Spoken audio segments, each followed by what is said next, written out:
రాత్రి ఆకాశం మేఘాలతో కప్పబడి ఉంది. అయోధ్య నగరం నిశ్శబ్దంగా ఉంది. కాని ఒకే ఒక్క గృహంలో అలజడి. అది భరతుడి ఇంటి అంగణం. అక్కడ ఓ చిన్న దీపం మాత్రమే వెలుగుతోంది. ఆ దీపం కాంతిలో అతని కన్నీళ్లు మెరిసిపోతున్నాయి. అతని హృదయం తల్లడిల్లుతోంది. ఆయన శ్వాస నిశ్చలంగా ఉంది. ఎందుకంటే అయోధ్యలో జరిగిన అత్యంత విషాదకర సంఘటన తెలిసింది. తన తల్లి కేకేయి తన అన్న రామునిని అడవికి పంపింది. 16 సంవత్సరాలు. ఇది రాజ్యాన్ని గెలుచుకోవడమే కాదు, ఒక గొప్ప ధర్మాన్ని మరిచే పాపం. భరతుడు తన తల్లి ఎదుట నిలబడి ప్రశ్నించాడు, తల్లీ, ఇది నీ కోరికనా? నీకు రాముని దీవెనకన్నా రాజ్యం ముఖ్యమా? కైకేయి తలవంచి, కాని పశ్చాత్తాపం లేకుండా నిశ్శబ్దంగా ఉంది. ఆ క్షణం నుంచి భరతుడు తన తల్లిని తల్లిగా చూడలేకపోయాడు. తలపై ఉన్న రాజకిరీటం భారంగా మారింది. కళ్ళు మూసుకున్నప్పుడు రాముని ముఖమే కనబడుతోంది. అయోధ్య వీధుల్లో రాముని నీడ కనిపిస్తోంది. ఆలయాల్లో రాముని నామస్మరణ వినిపిస్తోంది. ఇలా ఒక రాత్రి తన గురువు వశిష్ఠ మహర్షితో భరతుడు మాట్లాడాడు. గురువర్యా, నన్ను ఈ పట్టాభిషేక పీఠానికి ఎక్కనివ్వకండి. ఇది నా రక్తంతో లేదు, ఇది నా ధర్మంతో కాదు. వశిష్ఠుడు నవ్వుతూ అన్నాడు, ఓ భరతా, నీలో ఉన్న విలాపమే నీ భక్తి గొప్పతనానికి నిదర్శనం. ధర్మానికి అర్హుడవు. కాని నీ మనస్సు రాముడిలోనే ఉంటే అతడినే వెతుక్కో. ఇకపోతే భరతుడు తట్టుకోలేకపోయాడు. తన అన్నయ్యను వెతకక తప్పదు. ఓ రోజు ఉదయం భరతుడు, తన సోదరుడు శత్రుఘ్నుడు, గురువులు, కొన్ని వందల మంది సేవకులతో కలిసి అరణ్య యాత్రకు బయలుదేరాడు. పాదయాత్ర ప్రారంభమైంది. మట్టి మార్గాల్లో నడక, అడవుల మధ్య పొగమంచులో వెదజల్లిన ఆశ, అతని కళ్లల్లో కల. అన్నయ్య రాముని చరణాలను మళ్లీ ఒకసారి ముద్దాడాలనే తపన.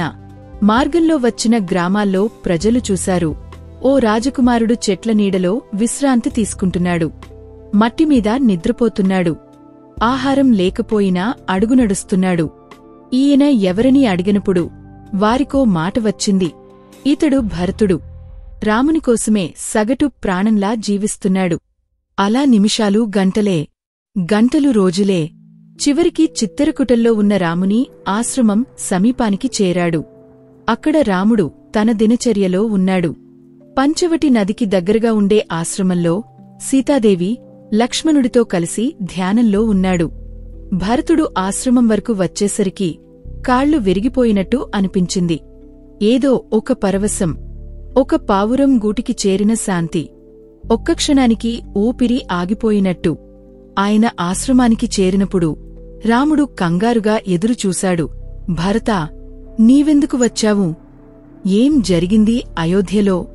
భరతుడు రాముని కాలడిలో పడి భరంగా ఏడవసాగాడు.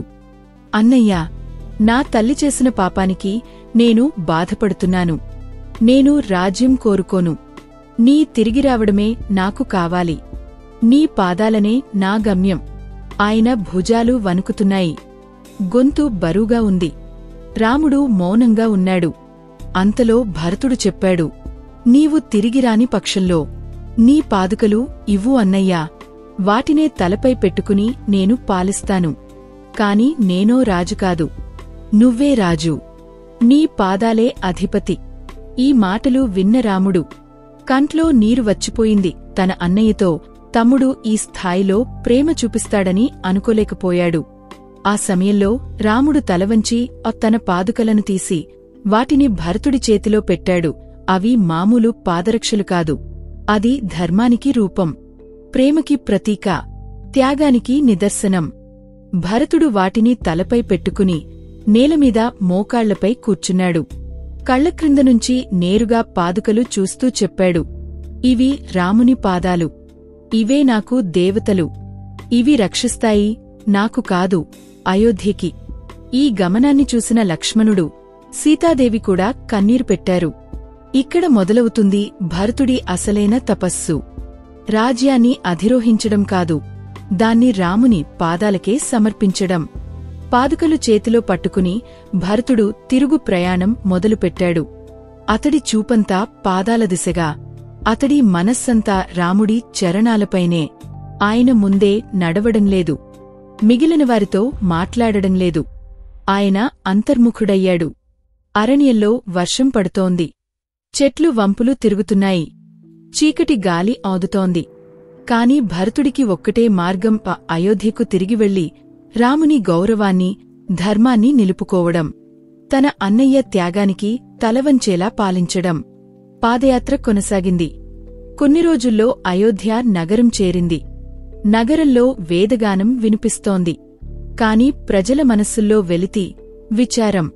రాముడు రాలేదు అని తెలిసిన క్షణం వారికి ఆశలన్నీ విడిపోయినట్టు అనిపించింది. భరతుడు నగరంలోకి ప్రవేశించినప్పుడు అతని చేతిలో ఉన్న పాదుకలను చూసి ప్రజలు ఆశ్చర్యపడ్డారు. ఈవేనా శ్రీరాముని పాదరక్షలు అని అడిగారు. అవే అవే దేవికంగా ప్రకాశిస్తున్నవే. భరతుడు రాజపథానికి పోయాడు. కాని సింహాసనంపై కూర్చోలేదు. రాజయోగానికి అర్హత ఉన్నా తన హృదయం రాముని భక్తి పట్లలోనే ఉంది. అప్పుడే అతడు వేదికపై ఒక చిన్న ఆసనాన్ని ఏర్పాటు చేయించాడు. దానికి పైన రాముని పాదుకలను ప్రతిష్ఠించాడు.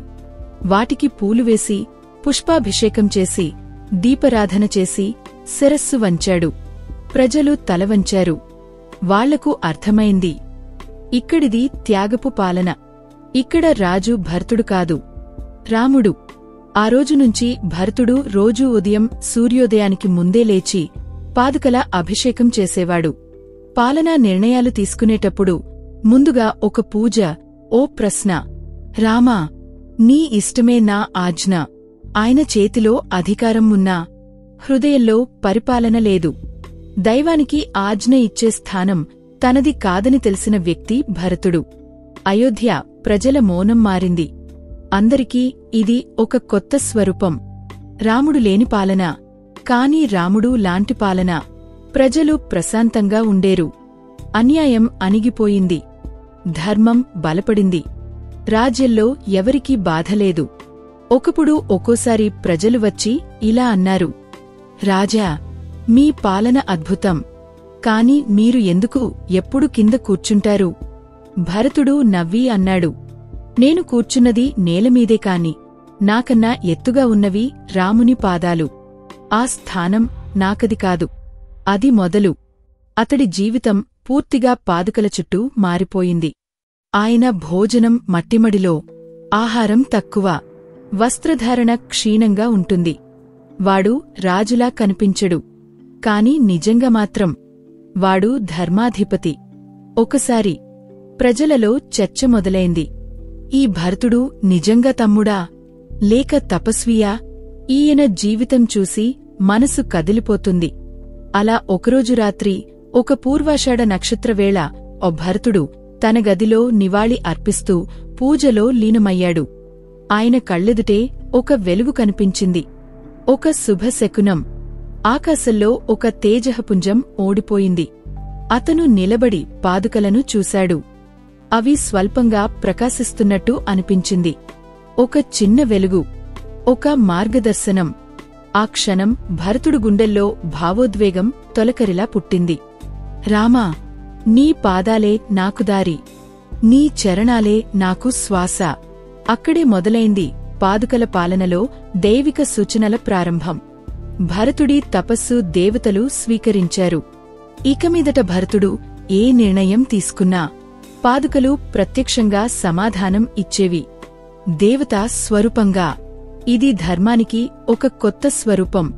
ఇది ఒక తమ్ముడు తపస్సుతో అన్నయ్య దేవత్వాన్ని నిలబెట్టిన సత్యకథ.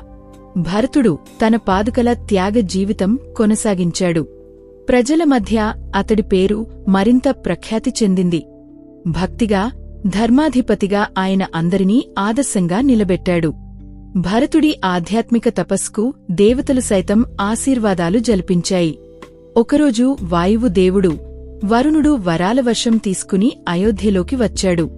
నీటి అందం ఊరంతా సేద్దుచేసింది. ఈ వర్షం భరతుడి ధర్మం, భక్తి కోసం వచ్చిన వరప్రసాదం. అయోధ్య ప్రజలు ఆశ్చర్యంతో, గుండెల్లో భక్తితో ఈ వర్షాన్ని స్వాగతించారు. ఈ వర్షం వలన పంటలు పుష్పించాయి, ప్రజల హృదయాలు శాంతి పొందాయి. ఇక భరతుడు స్వయంగా ప్రజలకు భక్తి, ధర్మం ఎలా ఉండాలో నేర్పిస్తూ రాముని పాదుకలను దేవతలాగానే పూజిస్తూ రాజ్యం పరిపాలించాడు. కాలం గడిచింది. అయోధ్యలో రాముని తిరిగి రావడానికి సమయం దగ్గరపడింది. ఒకరోజు రాముడు తన స్నేహితులు కుటుంబంతో కలిసి అడవి జీవితం నుండి అయోధ్యకి తిరిగి రానున్నారన్న వార్త అందరినీ ఉత్సాహపరిచింది. భరతుడు, ప్రజలు అందరూ రాముని స్వాగతానికి సిద్ధమయ్యారు. వారు 100 మందితో కలిసి ఉత్సాహంగా, ధర్మానుగుణంగా తయారయ్యారు. రాముడు తిరిగివచ్చి రాజ్యాభిషేకం జరిగింది. కాని భరతుడి తపస్సు, త్యాగం ఎప్పటికీ ప్రజల హృదయాలలో నిలిచిపోయింది. భరతుడు తన అన్నయ్య రాముని పాదుకలను మరలా అందుకు అర్పించి తన రాజ్యపాలన ముగించాడు. ఈ విధంగా అయోధ్యలో రాముని ధర్మరాజ్యం స్థాపితమైంది. భరతుడు ధర్మాన్ని నిలబెట్టిన మహానుభావుడుగా చిరకాలం నిలిచాడు. ఈ కథ మనకి నేర్పిస్తుంది, నిజమైన ధర్మం, త్యాగం మరియు అన్నప్రేమ ఇవి పరిపూర్ణ శక్తులు. మనిషి జీవితంలో సత్యానికి మాత్రమే నిజమైన గౌరవం ఉంటుందని.